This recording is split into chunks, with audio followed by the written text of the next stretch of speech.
launch on your own, and we'll be back with you once Soyuz has lifted off. Enjoy it, everybody.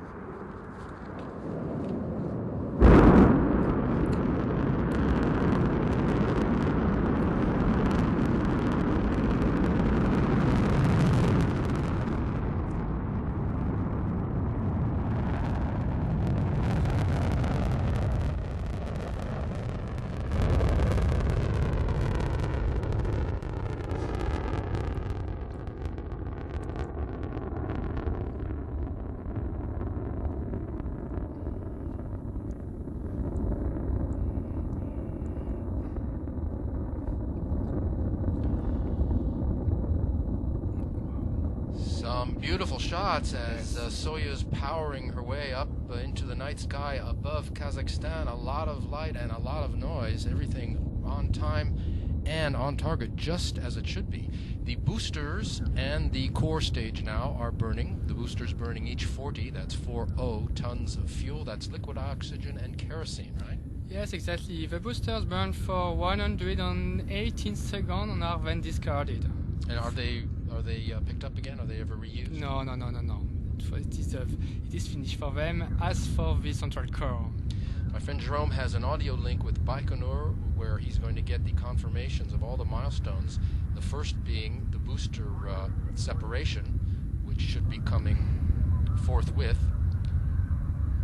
We're in the vertical flight stage, which is going to last about between 8 or 9 minutes, also called the ascent phase. And yes, and I can confirm that everything is nominal until now. What would you say the role of the boosters is? So the role of a booster is mainly to extract from the atmosphere. Or you can see a photography of a picture of the launch pad without launcher. Back on the pad, we'll have a word later on what they're going to be doing for the pad, getting ready for the next launch. So the boosters have burned out. We are still in the ascent phase. The first stage is still burning. That'll burn for 286 seconds. The core stage is built like the 4 boosters. And as you saw, it and the boosters were lit 20 seconds before liftoff. That's to check out the pressure. Yes, and I have just the confirmation of the cutoff of the first stage of the separation of these 4 boosters. All right, we are right on time. We are right where we should be. The second stage is burning now 95 tons of fuel. Yes, and also the confirmation of separation of the second stage, everything is okay.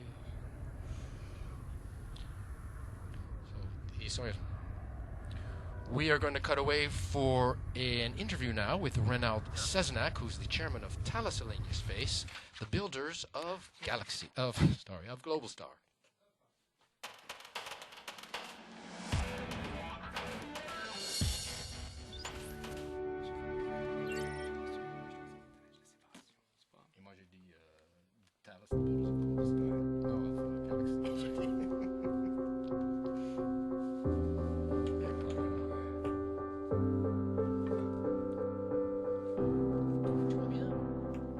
Today's launch is very special for us because we have been working with Globalstar right from the start.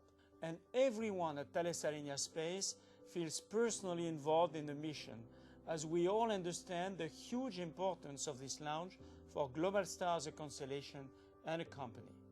We helped to build the first generation of satellites. Then, Globalstar asked us to provide the entire second generation as prime contractor.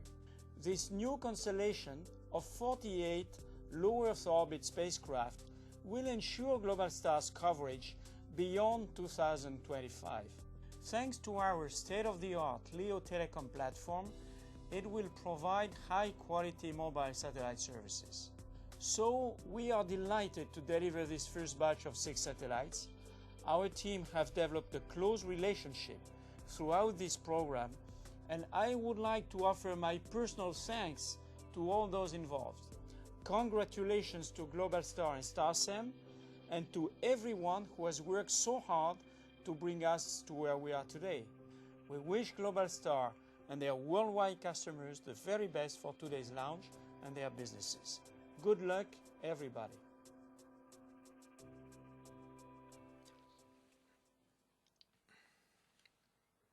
Thales Alenia Space, the builders of Globalstar.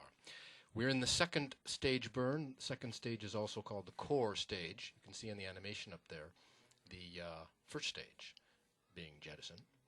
We're coming up, has less than a minute to go in the separation there. We're coming up on a time where we're going to have a series of 3 orders which will be confirmed. Okay, we just have a confirmation of the ignition of the first stage, confirmation of the separation of the second stage, confirmation of the fairing separation. So these 3 orders given by the onboard computer in just a series of 10 seconds roughly. Yeah. So you can see the satellites on the left there exposed now. The fairing is gone. We don't need the fairing anymore because we're out of the atmosphere. Yes, we are out of the atmosphere, so now we can free 1.5 ton of structure with a fairing. Just a word about these dispensers now, which you can see very useful for these multiple launches. Yes, the dispenser is made by Astrium. They were also in charge of the dispenser for Globalstar 1 and Globalstar 2. These dispensers are making the multiple launch possible, and we have tonight's launch, of course, a multiple launch. We have a film now to show how Arianespace carries out these multiple missions.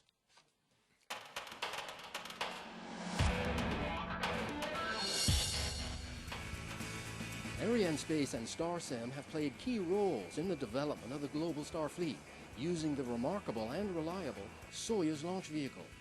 In 1999, 6 straight flights by Soyuz from February to November put 24 satellites of the Globalstar fleet in orbit, each launcher carrying 4.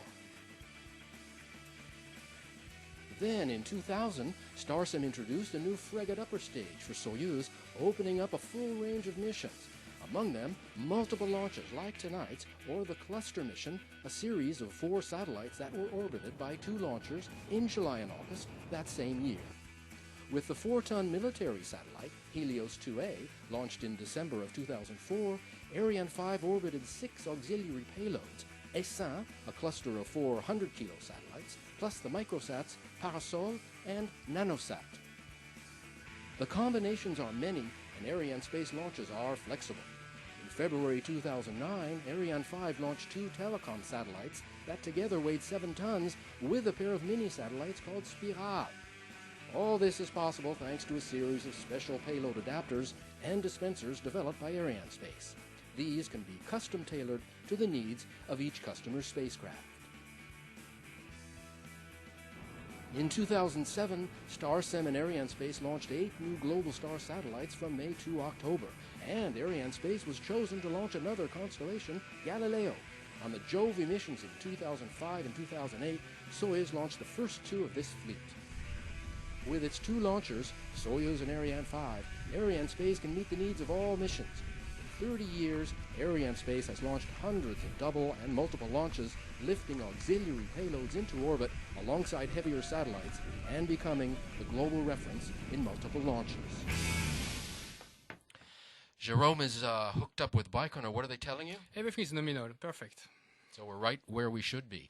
Just a word on Soyuz. We're using one of the 3 versions that are available. It's the commercial version tonight. There's also the manned version, which goes to the International Space Station, as well as the cargo version, which goes to the space station as well. Remember, this is Soyuz. This is going back to the beginning of the space race. Sputnik, Yuri Gagarin, and the space dog Laika. That's Soyuz. Yes, 1,761 launch.